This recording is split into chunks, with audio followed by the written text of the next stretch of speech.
You overkills. Okay, raise your hand if you didn't play soccer growing up.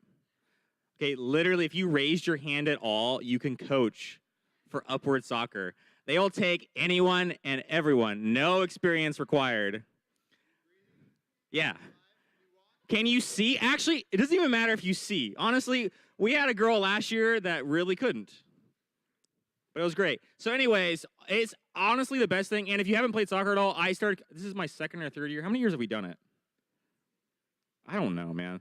But I don't know how to play soccer at all. And Matt does a really good job of like helping teach like strategy to the coaches and getting everyone set up. But it's super simple. It's super straightforward. For those who don't know, Upward Soccer is it's like a casual soccer league we put on for the church, and it goes from kindergarten to 6th grade.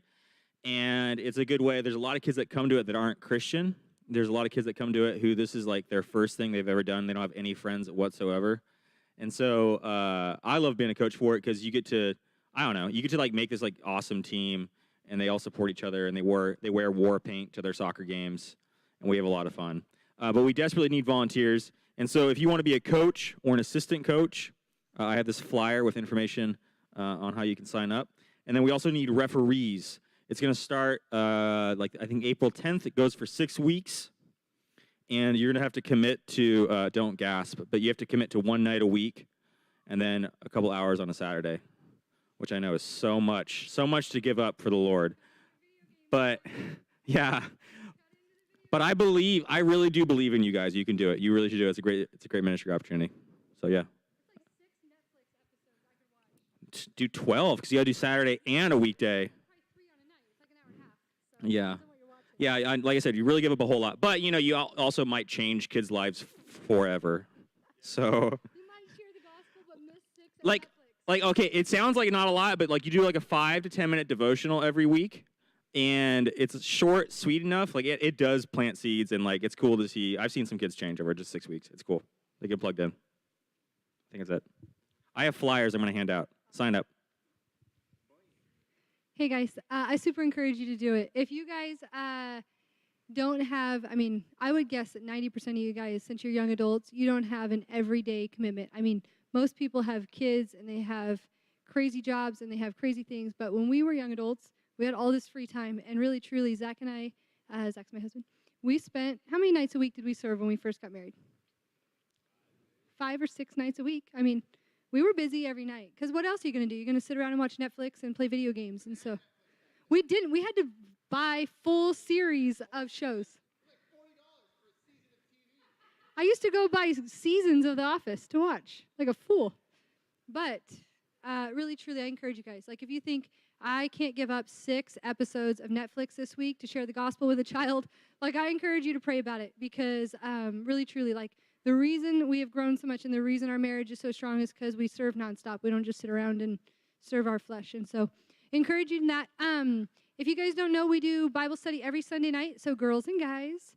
Girls, I am so sorry I canceled last week. That sucked. And so this week we are going to be at my house. We moved to a new house. So come see my new house. I've got boxes stacked to the ceiling. Come on over. 3429 South Roosevelt Place. Write it in your phone if you want to come. I will totally post it on Facebook too, but a lot of people always say they can't find it.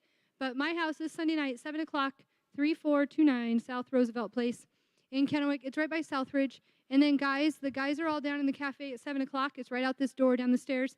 And I don't know, Zach and Jordan and Jaden and Tristan and a bunch of the guys are always down there. So go to that. And then the only other thing I was going to tell you guys about is Kylie,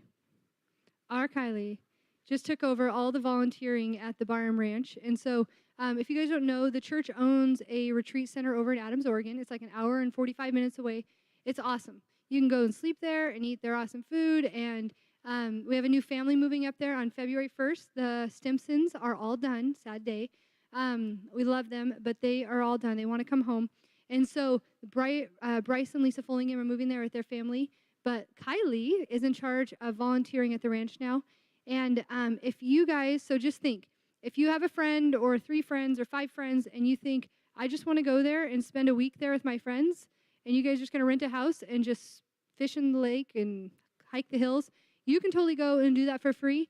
talk to Kylie, and she'll set you up where she'll just give you a few hours of work each day, and so you and your friends can go and serve, and Kylie will give you tasks, and they can be all kinds of simple tasks or hard tasks, depending on your skill set. But the first thing we need right away is on February 17th through the 20th. There's a retreat up there, and it'll be the first retreat that Kylie is in charge of getting retreats for, and so I'm just doing it for her first. So it's President's Day, and you have an extended weekend, so if you want to go from Friday to Monday to the ranch and serve, Kylie would love to set you up. So there'll be a boy cabin, there'll be a girl cabin, and if you're married, you can sleep in a married cabin. I don't really care what you do.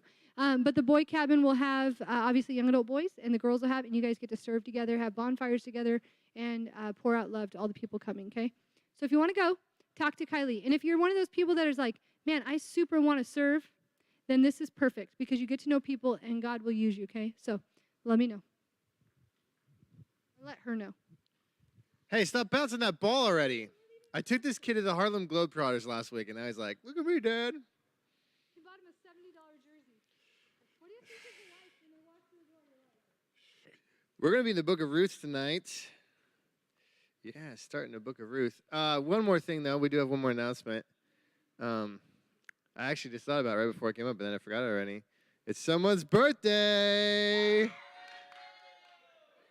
Micah, would you stand up, please, so we can sing you happy birthday? Yes, please. How old are you, buddy? 22 years old and single, ladies. Are you guys ready? Happy birthday to you. Happy birthday to you. Happy birthday, dear Micah. Happy birthday to you. Cha-cha-cha. Happy birthday, buddy. Your sister put me up to that, so. Actually, before we go to the Ruth, though, I want to finish the last few verses of Judges, just for fun. If you weren't here last week, we got interrupted right at the end. It's all good, though. So,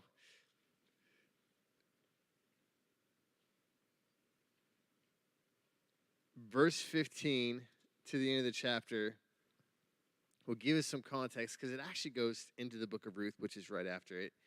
It says, and the people grieved for Benjamin because the Lord had made a void in the tribes of Israel. And if you remember what had happened, the nation had to fight against Benjamin. I'll tell about what happened in a moment, but they had to fight against him, knocked most of the tribe out, so now they're down to just a few hundred men, and they don't have any women, so they're going to just die off. Then the elders of the congregation said, what should we do for the wives of those who remain, since the women of Benjamin have been destroyed?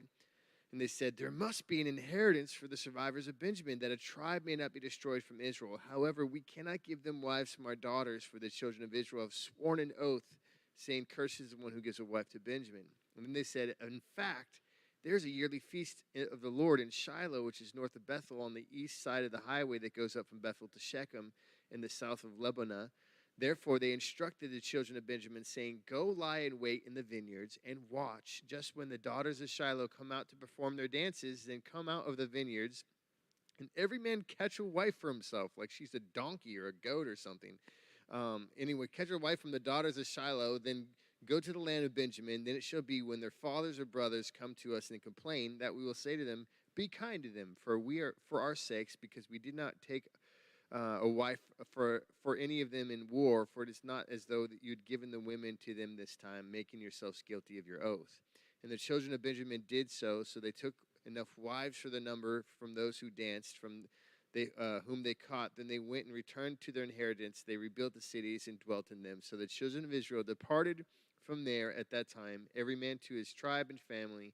They went out from there, every man to his inheritance. In those days there was no king in Israel. Everyone did what was right in his own eyes.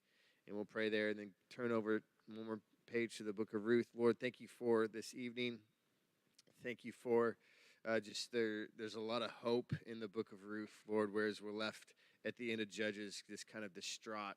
And God, we just thank you for the hope that we find in you. And we just pray over the study tonight. Lord, pray that minister to our hearts and to speak to everyone who's here. And we ask this in your name. Amen. And to say that we had an unusual end to Bible study would be an understatement last week. But I want to kind of just give an account. I think the theme, again, of the whole book of Judges was really summed up in that last verse, Judges 21:25. In those days, there was no king in Israel, and everyone did what was right in his own eyes.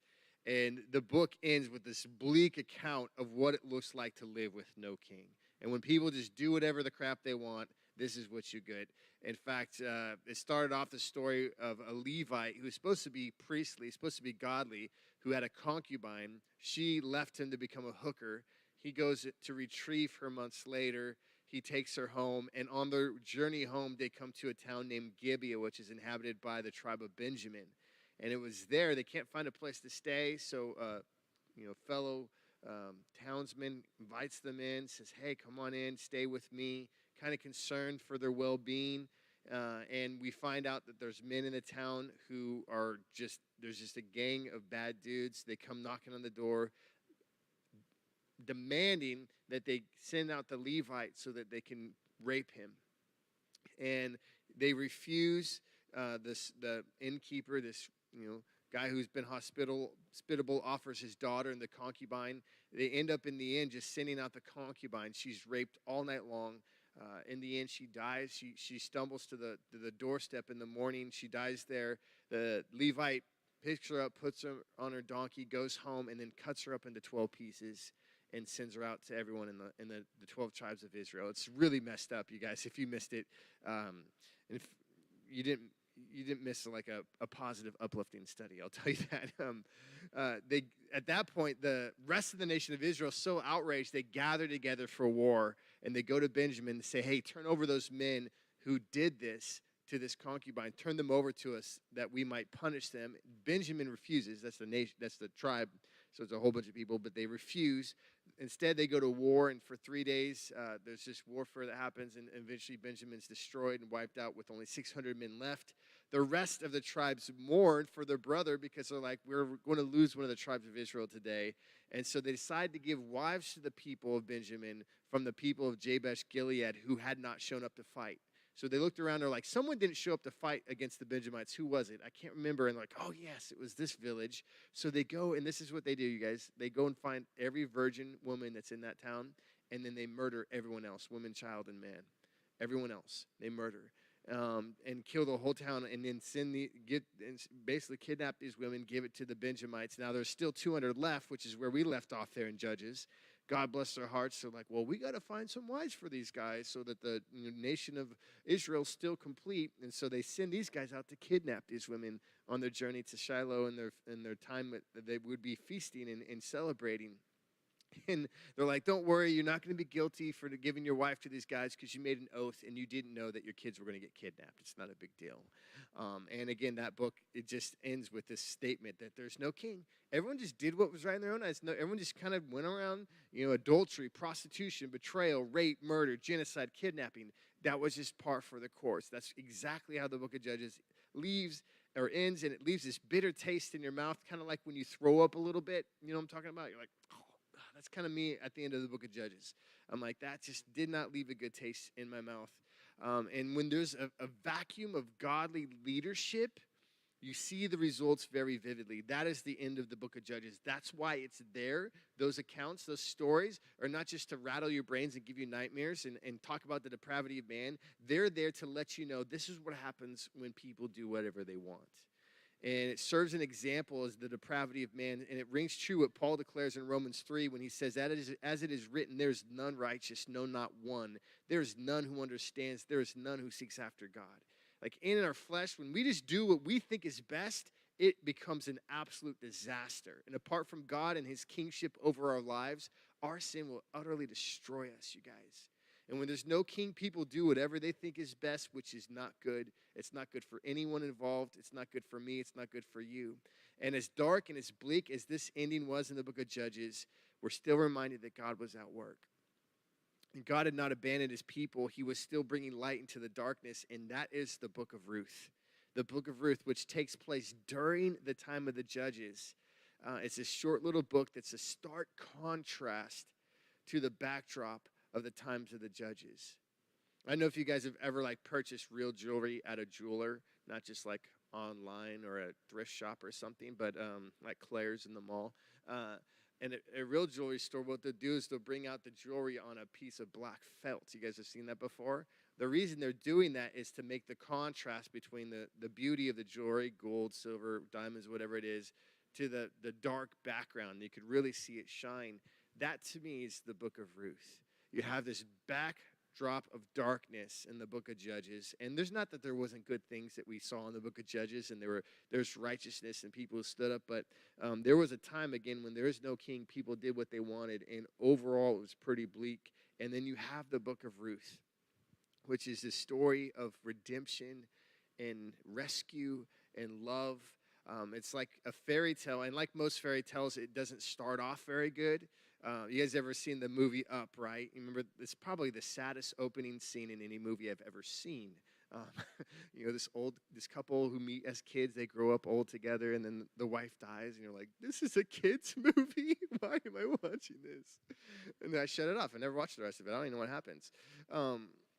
But I will say this, the book of Ruth kind of starts like that. So I know I just said it's a very bright light in this dark time, but just preface it with that as we get into the text. It says, verse 1, now it came to pass in the days when the judges ruled that there was a famine in the land, and a certain man of Bethlehem, Judah, went to dwell in the country of Moab, he and his wife and his 2 sons. Now, the opening statement clues us in, again, as to when this book takes place. It's not necessarily after the events in the book of Judges. In fact, those last 5 chapters in the book of Judges weren't necessarily at the end. It wasn't chronological. The last 5 chapters after the last judge of the book of Judges, which was Samson, was just to let us know this is the kind of stuff that was happening during this time. This is the temperature of the climate of the people during this time. So don't think it's chronological. In fact, this book probably takes place somewhere towards the middle of the book of Judges. In fact, we're given kind of an idea of, timeline-wise when this happens, because there's a character later in this book who's the grandfather of David. And David is going to take place in the book of Samuel, which is next. And so David, the great king of Israel, his father was Jesse, his grandfather was Obed, and his great-grandfather was Boaz. And so it takes place just a few generations before David. And, why does it matter? Because I told you, even though the times of Judges was bleak, God was doing some stuff. God was still at work among his people. And even though there was a famine, now there's some scholars who suggest this was a famine that took place when Gideon was a judge. You guys remember Gideon was threshing wheat in a wine press because he was afraid of the Midianites, wouldn't go out and fight, and was afraid, and there was a famine during that time. It could have been then. I think it's a little bit later just because of the timeline again. But regardless, you had the people at several times throughout the book of Judges in oppression under other nations, which would have led to famine. They weren't allowed to go out and harvest their grain and stuff. And so you have some familiar characters here in verse 1. You have a man of Bethlehem of Judah. We just read about the Levite who went and got his concubine from Bethlehem of Judah. They're also Ephraimites, it says in verse 2, which is the area that this Levite was from, this town, and same with Micah and his idols in the earlier chapters. They're all from that area. So it's a very similar location. Some of the same places from the characters are involved as we just read. In verse 2 it says, so they dwell in the country of Moab, he and his wife and his 2 sons. The name of the man was Elimelech. The name of his wife was Naomi, and the name of his 2 sons were Mahlon and Chilion, Ephraimites of Bethlehem, Judah. And they went to the country of Moab and remained there. So there's a famine, and their kids, husband and wife, 2 sons, they take off, they go to a different country, which was called Moab.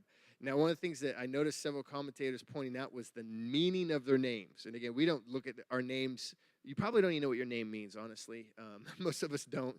But the names in the Bible usually have significance, like Elimelech, for example, the dad. His name means God is king. Like, that's a cool name. Like, this guy's God is king. Naomi, his wife, means pleasant one. Like, that's a great name for a lady, right? You name your kid Pleasant One. Mahlon, not so great. His name means sickly. And Chilion means pining, like yearning. And I don't know why you would name your kids sickly and pining. I love my kids too much to do that to them. You're always worried about those kids who have names that, like, kids are going to make fun of. You're like, why would your parents do that to you? It's like, why?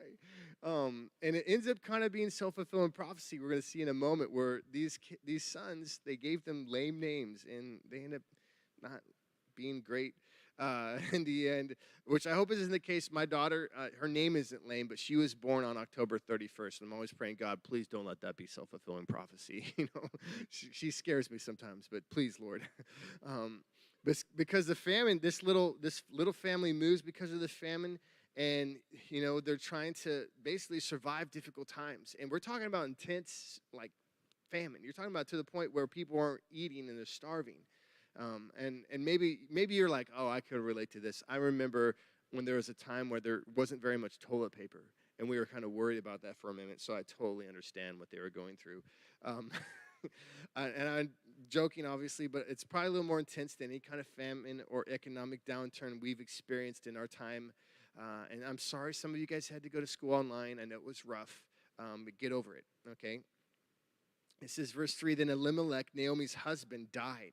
So they moved to Moab, and Elimelech, I don't know how long, but it looks like not very long after, he dies, and she was left, and her 2 sons. Now they took wives of the women of Moab. The name of the one was Orpah, not Oprah, Orpah, and the name of the other Ruth, and they dwelt there about 10 years.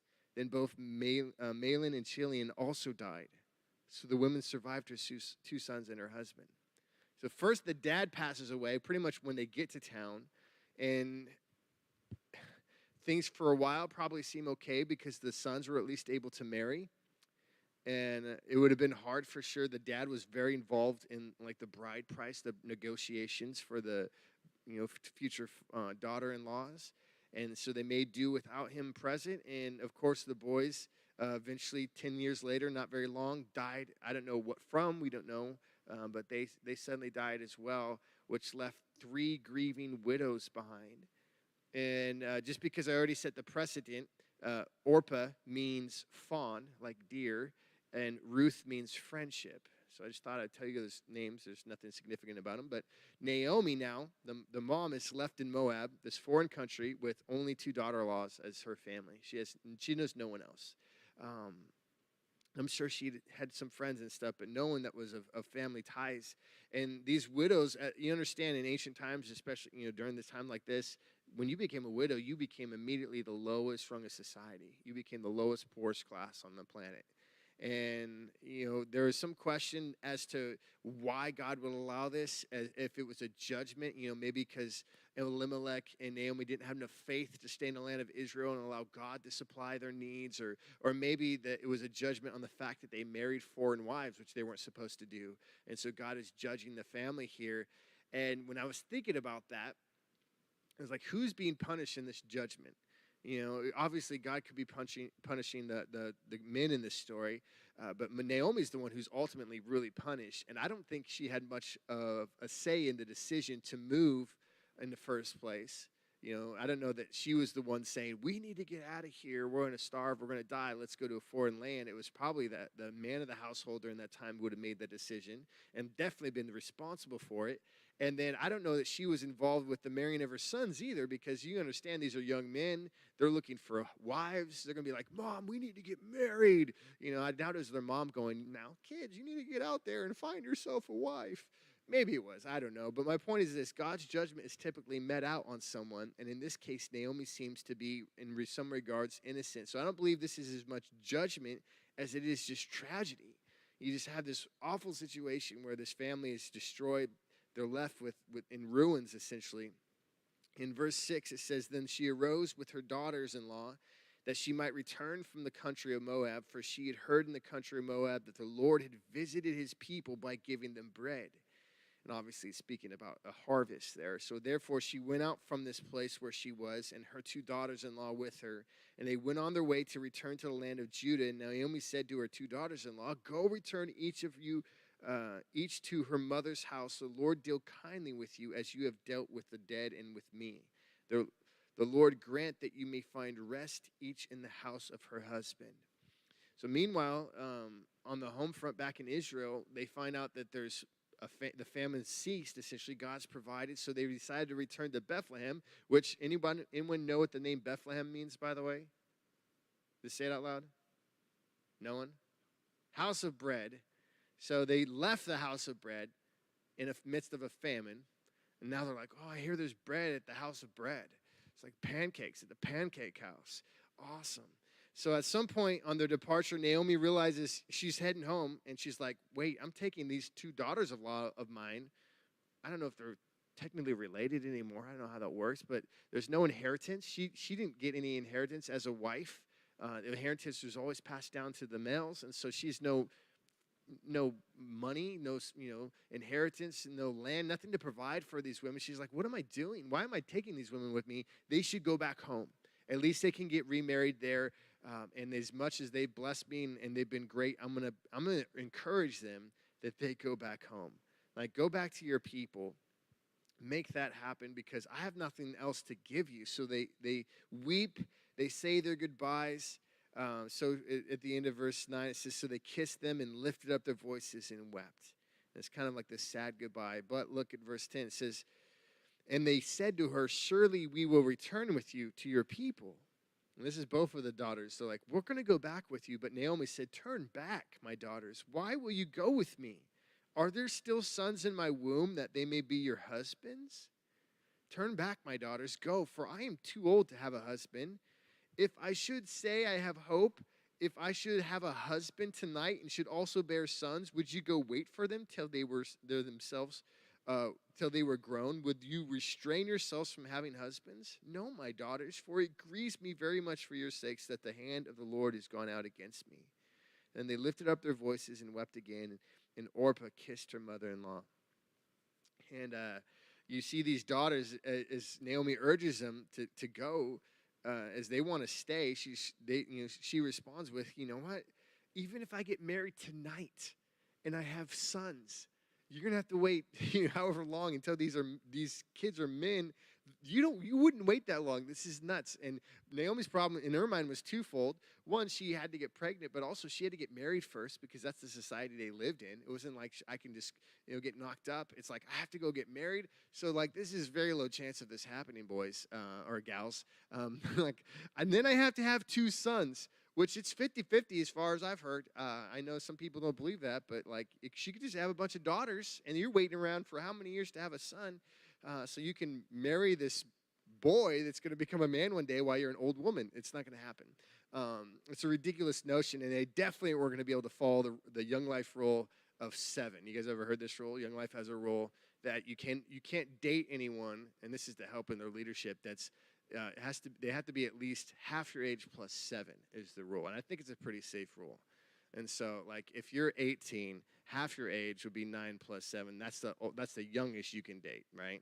And then you get up into like older ages, it might seem a little bit weirder. So if you're like 40, half your age plus 7 is 27. That's the youngest you can, which that seems a little weird. But as when they're talking about their 20-year-olds dating high schoolers, they're like, well, half your age plus 7, so she has to be at least 17.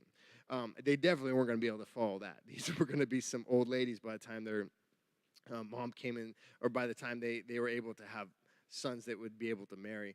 And so Orpah kisses her mother-in-law and returns homeward back to her gods. And we don't know what happened to Orpah because there's nothing said about her. Here's something that was interesting. I was reading Jewish tradition does not paint her in a nice light. And I don't know if there's anything to it because, again, there's nothing in the Bible about it. But there's a sense that she was disloyal. Like, she abandoned her mother-in-law, which I was like, this makes sense. Like, I would go back home. This is what I would do. And there's a tradition in the Jewish lore that she went 4 miles with her mother-in-law, and that's when her mother-in-law stopped her. She cried 4 tears. Follow me here. And then she went home, and she had 4 sons. And one of those sons was named Goliath. And that's the Jewish lore. I don't know if that's the truth. It's probably a stretch. But there is something there about leaving, like here's an opportunity to have a real relationship with a true living God that's not a God, lowercase g, that's not an idol.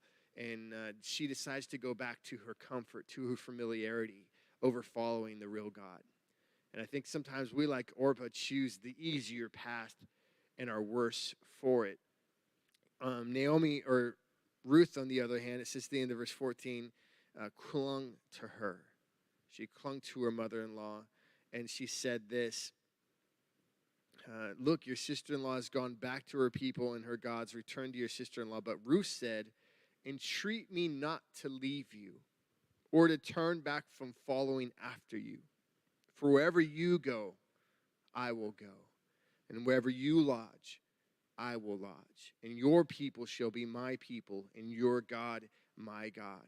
Where you die, I will die, and there I will be buried. The Lord do so to me and more also, if anything but death parts you and me. And when she saw that she was determined to go with her, she stopped speaking to her. Now, you might have vaguely familiarized yourself with those words before. You're like, I think that sounds like I've heard them probably in a different context. It was probably at a wedding, because that is one of the most popular wedding vows. And I do, marriages for people. I've done, at least a dozen, and those vows have been in there a handful of times. And then I talk to the couple and I say, you know the context of those vows, right? It's not between a man and a woman. It's between a mother-in-law and her daughter-in-law. And so, just saying, if you had those vows in your wedding, no, I'm not saying nothing bad, but I'm just saying it's just a little weird is all. What we do learn from these words is that Ruth is like incredibly loyal. She's like, I'll go wherever you go. Your God is my God. Your people are my people. Or your God is my God. Your people are my people. I'm willing to die. I'm willing to go where you go and die where you die. And she was willing to leave her family, everything she knew behind, because she knew to choose to follow Naomi was better. And again, that speaks to just the relationship that she had with the Lord. I believe she really knew who God was, and also her incredible loyalty. As a friend, her name again means friendship. She's just incredibly loyal to her mother-in-law, and she had an encounter with God at some point where she's like, "This is the real God. I can't leave Him. I can't leave this relationship I have with my mother-in-law because it had changed her so much." She's like, "I'm a different person. I can't go on living life without Him or her in her life." And she couldn't go back to the worship of idols, which is the worship of junk. And having tasted and seen how good and gracious God is, she's like, "There's nothing that you can say, Naomi, to dissuade me." And so finally, she's like, "All right, you can go." And so they journeyed homeward. In verse 19, finish the chapter. It says, "Now the two of them went until they came to Bethlehem. And it happened when they had come to Bethlehem that all the city was excited because of them. And the women said, 'Is this Naomi?' And she said to them, 'Do not call me Naomi. Call me Mara. For the Almighty has dealt bitterly with me.'" And the name Mara means bitter. "I went out full, and the Lord has brought me home again empty. Why do you call me Naomi, since the Lord has testified against me? The Lord Almighty has afflicted me." So Naomi returned, and Ruth the Moabitess, her daughter-in-law, with her, who returned from the country of Moab. Now they came to Bethlehem at the beginning of the barley harvest. So upon the return, really Naomi's return, because no one knew who Ruth was. But upon Naomi's return, they're like, "Naomi, so excited to see you, and pleasant one, you're here." And she's like, "I'm not pleasant anymore. I am bitter." Okay, that's my new name. Everyone call me Bitterness from now on. And obviously, she's speaking to the hardship she'd endured while she was away. It's one thing, I was thinking about this, one thing to lose the love of your life. You kind of expect that as you grow old together in marriage, one of you is going to die eventually. I mean, very rarely do people die at the same time, car accident or something like that. But very rarely does a couple go out together. One of them is going to be left behind. So that's to be expected. The thing that is most tragic, I can't think of anything more tragic, is when a parent outlives their kids. And that must have been absolutely gut-wrenching, difficult, and bitterness indeed. And she attributed the hardship to the affliction of the Lord. "The Lord has afflicted me." And it wasn't I'm blaming God for what's happened. She wasn't railing against Him. She wasn't complaining against Him. She was simply acknowledging that God in His sovereignty had allowed this tragedy, and that this must be part of something that's greater or grander than she could even understand in her finite understanding. She's like, "God's doing something here. I'm in bitterness. I've been afflicted, by God. And I don't know what's happening, but he must be doing something, and now she's going to live the remainder of her life in bitterness. Now, the end of the chapter, interestingly enough, you saw that little phrase, that last sentence. It says, now they came to Bethlehem at the beginning of the barley harvest. Now, they arrived. Barley is like a cheaper form of wheat, so it wasn't like primo stuff to make bread. It was cheaper, but it was still sustenance. It was still food. No one's complaining when there's food on the table, and something that Naomi had sought after in Moab and now realized was back home in Israel. And so they're arriving at harvest time, and so essentially they have like this glimmer of hope, like there's something on the horizon. And I think it's interesting because this idea of the barley harvest actually plays kind of a prominent role in the rest of the book. We're going to look at the chapters that follow in the weeks to come. But this whole idea of the barley harvest is kind of a key component. And it leads, this end of the chapter kind of, again, gives us a little bit of hope about something that's going to happen. And this kind of led me to a few questions I had as I was mulling over this chapter and thinking about these things, and I kind of used these questions to kind of, launch and to kind of some encouragement for you guys. But the I came up with 4 questions if you're taking notes, but 4 questions I wrote down that kind of draw from this chapter and to think about things. And number 1 is this: do bad things happen to good people? Do bad things happen to good people? Like, this question is in regards to morality, right? And to good versus evil, something I think we all wrestle with or have wrestled with at some point. Like, why do bad things happen? How, for example, could an all-powerful God who's all good, all loving, allow bad things to happen to good people? Because either he's not all-powerful or he's not all good, in my estimation. Because if it were me and I were all-powerful and all good, I would just make sure everyone was taken care of all the time, and nothing would ever happen bad to anyone who is good. And so the question is, again, do bad things happen to good people? Of course they do, all the time. I mean, I would say sometimes more so to good people than bad people, it seems like. It seems like sometimes the bad people are living it up. Like, nothing bad is happening to them. And it's like, where's God in all this? Where's God in all this pain and hurt? Why is he allowing all this suffering? Like, doesn't he even care about people? Doesn't he even care about people who are hurting and broken and absolutely in dire straits? Like, and I think you guys, good, legitimate questions that we shouldn't minimize or ignore. These are questions we should wrestle with and work through. In fact, we just finished a book where evil was so prevalent at the end of this book, and we're looking at all those things again: genocide, rape, murder, kidnapping, all these things. And you're going, the result of these things, like the judgment of God and people getting punished, like you saw the evil that was there, and you're like, because of men and they were corrupt in their corruptness, they were getting the consequences of all the junk that was happening to them. The reason all this nastiness was happening because people were being evil, and you saw that, and it was really easy to kind of draw a line from action to consequence in those. It's hard to discern why these tragedies befall people who are seemingly innocent or seemingly good. And we go and look, like a story like this, and this mom with her 2 sons and her husband, they all die. It's like, this is so tragic. Like, why would God let this happen? And sometimes we think like sin's not a factor, which it could have been. I mentioned the fact that they were marrying foreign women, which was against the Old Testament law. They probably left the promised land, and I don't know that God had called them to do that. Maybe it was on their own understanding of what they thought was best for them or whatever. But even if it wasn't a factor, sometimes we're suffering simply because we're in the context of sin, right? There are people around us who are sinning, and we are getting the aftermath of their sin. We're getting the consequences of other people's actions. You guys have probably dealt with this before. Like, why is this happening to me? And God's like, because that person's a jerk.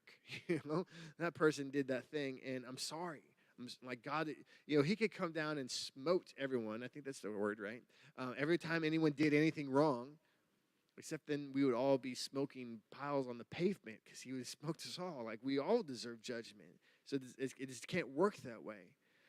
Sometimes we're suffering simply because we coexist with sinners in this world. Sometimes we suffer because of our own sin, because we've done something wrong. But here's the hardest truth to swallow, you guys. Sometimes we suffer and there's no apparent reason at all. I think of the story of Job. Like, in Job's mind, his context, he's like, I didn't do anything. I didn't do anything. There's no purpose to this suffering. Like, why am I going through this? We can't point to someone or something. We can't look and go, okay, I see what God's doing here. Like there's no rhyme or reason. It just hurts. And although we can't pinpoint a reason, it doesn't mean there's not one. And I think the best, I was thinking just maybe there's a reason that we just don't see yet. That happens sometimes. Or maybe it's going to be one that's revealed down the road. But I think the best answer we have for suffering in this world, you guys, as Christians, the best apologetic we have, the best defense for suffering is the cross. We look to the cross. Here's what I know about God is he didn't disassociate himself from suffering. He didn't go, I'm going to make you guys suffer, and I don't want anything to happen to me, though. Like, I'm going to sit up in my ivory tower, as they say, on my throne, and just kind of like watch you guys all suffer. That's not what happened. God is not above suffering. He is not above suffering for us. In fact, he suffered more than any of us have suffered. He's gone through more things than we can even imagine. In Hebrews 2:9 it says, but we see Jesus, who was made a little lower than the angels for the suffering of death, crowned with glory and honor, that he, by the grace of God, might taste death for everyone. The idea of tasting death is the idea of being a cupbearer. In ancient times, you guys probably know this, but ancient times, cupbearers, the reason they were called cupbearers is because they would drink the wine of the king before the king to make sure it wasn't poisoned. So, that's really a great job.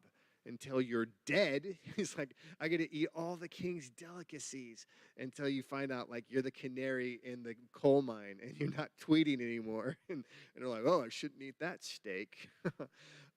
Jesus was the cupbearer. He was the one who tasted death for us so we didn't have to. His suffering was worth the cost of having a relationship with us in God's estimation. And I would just turn that on its head. Maybe our suffering is worth the cost of having a relationship with God. Maybe we go through things in order that we might have a relationship with him. My second question, as I was thinking through this, is there rest for God's people? Is there rest? Number one, again, was, do bad things happen? Of course they happen. Is there rest? Can we find peace in this, in the midst of suffering? This is a question in regards to our destiny or destination, rather. Can we really have rest in this life? I mean, that's what Naomi prayed for her daughters-in-law. She's like, I want you guys to go home, find husbands, have peace, have rest in those homes. Now, in regards to suffering, some of us suffer more than others. We could all agree with that. It's like, why? Why does God allow some people to go through absolutely horrible tragedies and other people seem mostly to have Skittles and sunshine in their life? Why does that happen? And my simple answer is this. I think some people can endure a lot more than others. I've seen some faithful men and women who have suffered things far worse than I can imagine. And I think to myself, I wonder to myself, could I go through something like that? Probably not, It's not that my life has been absent of hardship, but I see what some people go through, and it leaves me very humbled and grateful and overly thankful at times. Not overly, but sufficiently thankful for what God has done. So God promises rest. Does he promise us peace in this life? Yeah, of course he does. There's you could fill a book with the promises of God about the blessings he has for you if you follow him. Ephesians 1:3 says this, blessed be the God and Father of our Lord Jesus Christ, who has blessed us with every spiritual blessing in the heavenly places in Christ. He's blessed us with every spiritual blessing. I love that passage because it points us to the blessings that really matter. And spoiler alert, they're not found here. There's things that are going to be found in heaven where we are going to live forever, where there's no more tear, there's no more suffering, there's no more sorrow. It's going to be an absolute place of joy. This life, you guys, the Bible describes it as like a shadow. I was talking to the guys about this on Sunday night in regards to the law versus, the new covenant of grace. But in this context, it works even better. Heaven is the substance. This life is the shadow. And so, we have pictures, we have shadows, we have things that represent other people, but those aren't the people. I have pictures of my kids on my phone. But when I'm hanging out with my kids, I'm not looking at the pictures of my kids on my phone because they're with me. It would be ridiculous to be like, oh, Judah, I like you so much. Josiah, you're great. He's right there. Right? Because he's here. I don't have to say that because I can just go give him a hug right now if I wanted to, and I would. I don't want to embarrass you, though. I don't want to embarrass you, right? And so we don't hug the shadow. We don't hug the picture of something when the substance is there. Heaven, you guys, is not the shadow. It's the substance. It's the reality of believers. As we follow God, we've given our life to him. This world is the shadow land, and heaven is the home we're made for, and all the questions we have are going to be fully answered there. You're going to have rest, absolute rest. 1 John 3:2, it says, "Beloved, now we are children of God, and it has not yet been revealed what we shall be like, or what we shall be, but we shall know that when he is revealed, we shall be like him, for we shall see him as he is." And it's going to be in heaven where we get to see Jesus face to face. We get to walk with him. We get to have all of our answers, found in the way, the truth, and the life that is Jesus. And I submit to you, I believe that once you're in the presence of God, all the questions you had probably aren't going to matter that much. You're probably not going to be like, "What do you think about this question, Lord? And let me ponder, can God create a rock so big?" It's like that kind of stuff. You're going to be like, "It doesn't matter." We're going to see that we never really lost anything in this life, that God's not going to give us back 100-fold in the next life. And even those we've lost, those loved ones we care for, a lot of times it's just a matter of them moving on before us. They got home before we did. And so that helps us understand there's a rest for the people of God. It's something that is eternal. And again, it's for the people of God. Number 3, the question I have is there still a harvest to come? Right? The chapter ended now. This was the beginning of the barley harvest. And this question is in regards to like your purpose, your place, your reason for existence. Like, why does God have you here? You ever struggle with that question? Like, what is my purpose in life? Why am I on this planet? Maybe sometimes it's just, why me, Lord? The chapter ends again on this hopeful note that the harvest had come. And Jesus spoke of another harvest, which is a harvest that should make us hopeful as well. In Matthew 9, he says, when he saw the multitudes, he was moved with compassion for them because they were weary and scattered like sheep having no shepherd. Then he said to his disciples, the harvest is truly plentiful, but the laborers are few. Therefore, pray the Lord of the harvest to send out laborers into his harvest. You guys, I believe there's a reason that God brought you into his fold, into his family. And it's not just to be hearers of God's word, but to be the workers in the great ministry of bringing the harvest in, the harvest being people that God wants to reach, right? There are more people alive right now than have ever lived in all of human history. Did you know that?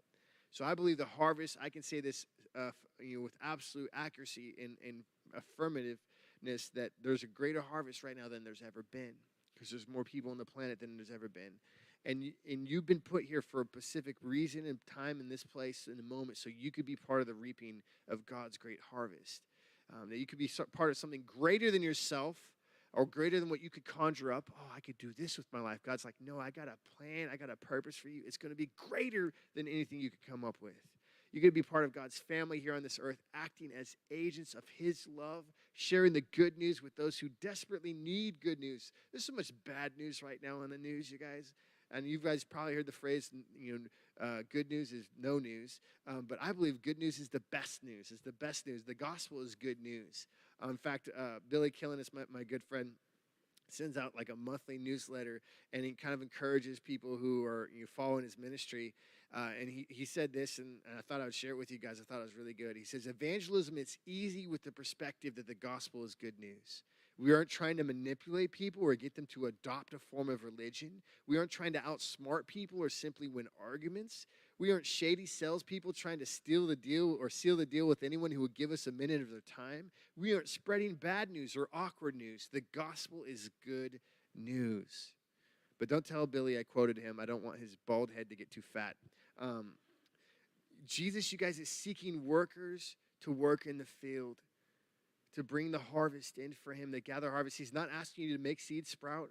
He's not asking you to bring the sunshine. He's not even asking you to do miracles or anything like that. He's asking you to be faithful, to share and to gather, to share the gospel, to share this good news with people. And I believe there's no greater calling, there's no greater work than walking in the purpose that God has called you to. You walk in that, and in fact, in regard to the question of peace, I don't think there's another place you find peace than when you walk with God and do what he's called you to do.